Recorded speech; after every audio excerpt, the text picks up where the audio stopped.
भगवान राम और भगवान शिव में प्रलयंकारी युद्ध का क्या हुआ परिणाम? रामायण के उत्तरार्ध में एक वक्त ऐसा भी आता है जब विष्णु अवतार राम और स्वयं महादेव के बीच न चाहते हुए भी भयंकर युद्ध होता है। आखिर क्यों होता है ये युद्ध और क्या निकलता है इसका परिणाम? जानने के लिए पढ़ते हैं ये पौराणिक कथा। बात उन दिनों की है जब श्रीराम का अश्वमेघ यज्ञ चल रहा था। श्रीराम के अनुज शत्रुघ्न के नेतृत्व में असंख्य वीरों की सेना सारे प्रदेश को विजित करती जा रही थी जहां भी यज्ञ का अश्व जा रहा था। इस क्रम में कई राजाओं के द्वारा यज्ञ का घोड़ा पकड़ा गया, लेकिन अयोध्या की सेना के आगे उन्हें झुकना पड़ा।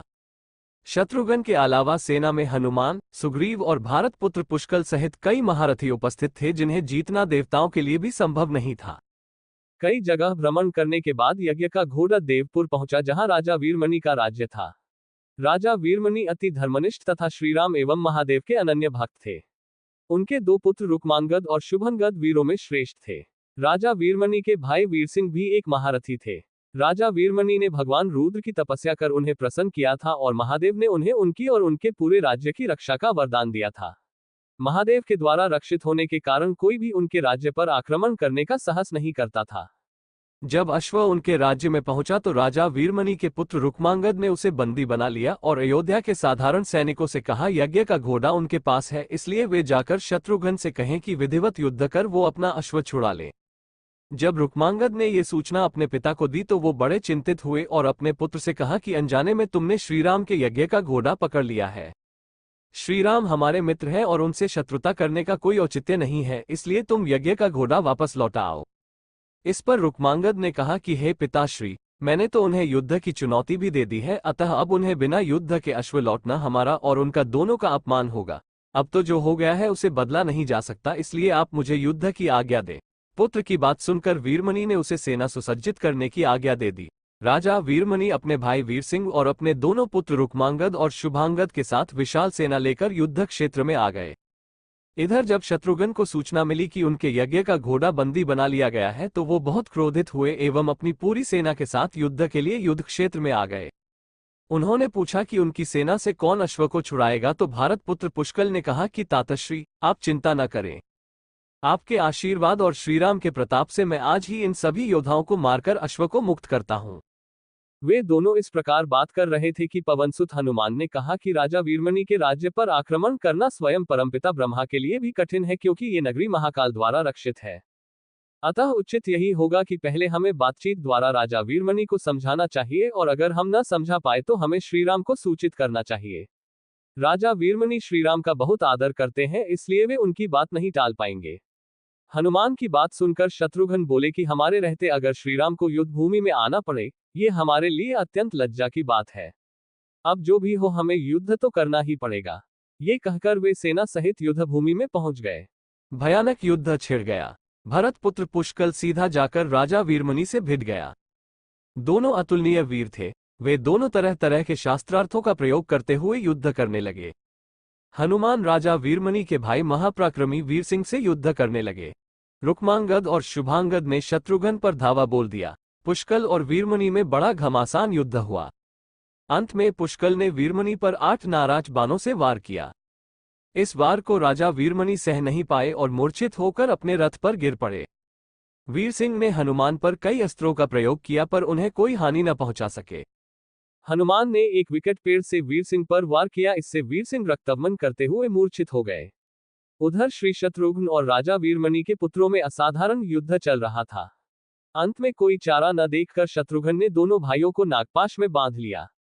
अपनी विजय देखकर शत्रुघ्न की सेना के सभी वीर सिंह नाद करने लगे।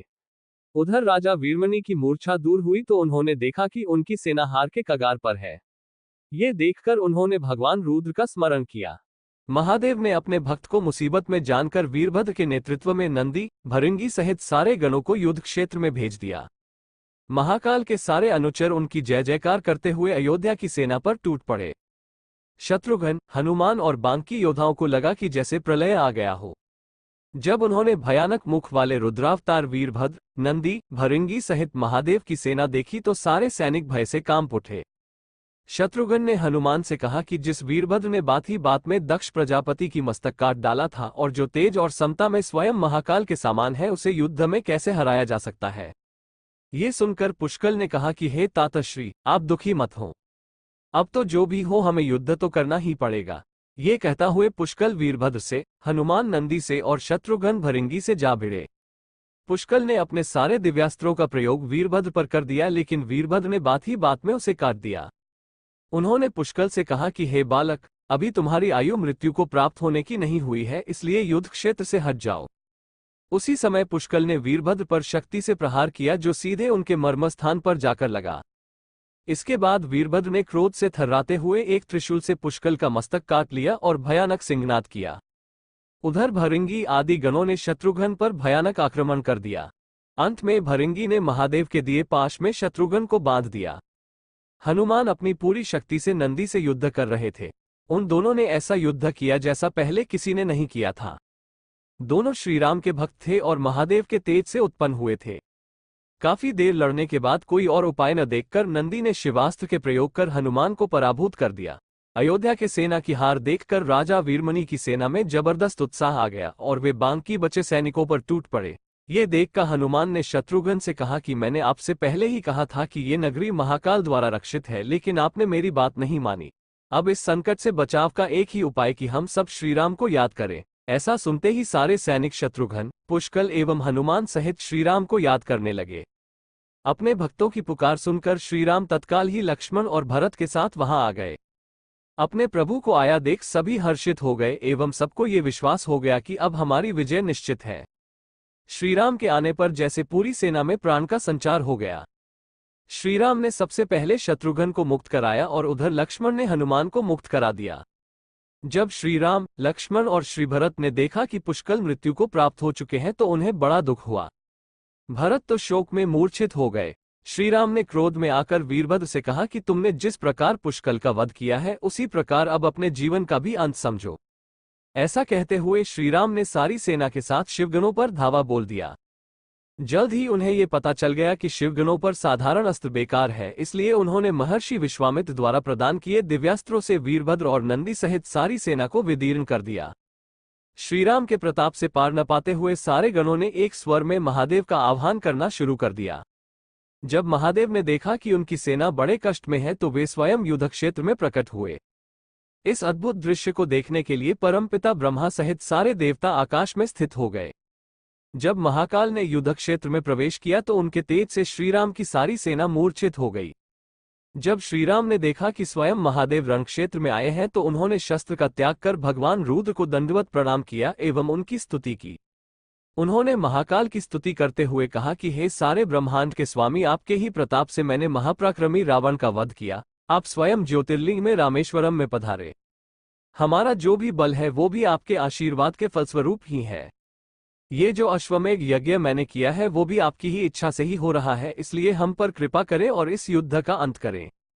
ये सुनकर भगवान रुद्र बोले कि हे राम, आप स्वयं विष्णु के दूसरे रूप हैं, मेरी आपसे युद्ध करने की कोई इच्छा नहीं है। फिर भी चूंकि मैंने अपने भक्त वीरमणि को उसकी रक्षा का वरदान दिया है, इसलिए मैं इस युद्ध से पीछे नहीं हट सकता, अतः संकोच छोड़कर आप युद्ध करें। श्रीराम ने इसे महाकाल की आज्ञा मानकर युद्ध करना शुरू किया। दोनों में महान युद्ध छिड़ गया, जिसे देखने देवता लोग आकाश में स्थित हो गए। श्रीराम ने अपने सारे दिव्यास्त्रों का प्रयोग महाकाल पर कर दिया, पर उन्हें संतुष्ट नहीं कर सके। अंत में उन्होंने पाशुपतास्त्र के संधान किया और भगवान शिव से बोले कि हे प्रभु, आपने ही मुझे ये वरदान दिया है कि आपके द्वारा प्रदत्त इस अस्त्र से त्रिलोक में कोई पराजित हुए बिना नहीं रह सकता। इसलिए हे महादेव, आपकी ही आज्ञा और इच्छा से मैं इसका प्रयोग आप पर ही करता हूँ। ये कहते हुए श्रीराम ने वो महान दिव्यास्त्र भगवान शिव पर चला दिया। वो अस्त्र सीधा महादेव के हृदय स्थल में समा गया और भगवान रुद्र इससे संतुष्ट हो गए। उन्होंने प्रसन्नतापूर्वक श्रीराम से कहा कि आपने युद्ध में मुझे संतुष्ट किया है, इसलिए जो इच्छा हो वार मांग ले। इस पर श्रीराम ने कहा कि हे भगवान, यहाँ इस युद्ध क्षेत्र में भ्राता भरत के पुत्र पुष्कल के साथ असंख्य योद्धा वीरगति को प्राप्त हो गए हैं, उन्हें कृपया जीवन दान दीजिए। महादेव ने मुस्कुराते हुए तथास्तु कहा और पुष्कल समेत दोनों ओर के सारे योद्धाओं को जीवित कर दिया। इसके बाद उनकी आज्ञा से राजा वीरमणि ने यज्ञ का घोड़ा श्रीराम को लौटा दिया और अपना राज्य रुक्मांगद को सौंपकर वे भी शत्रुघ्न के साथ आगे चल दिए।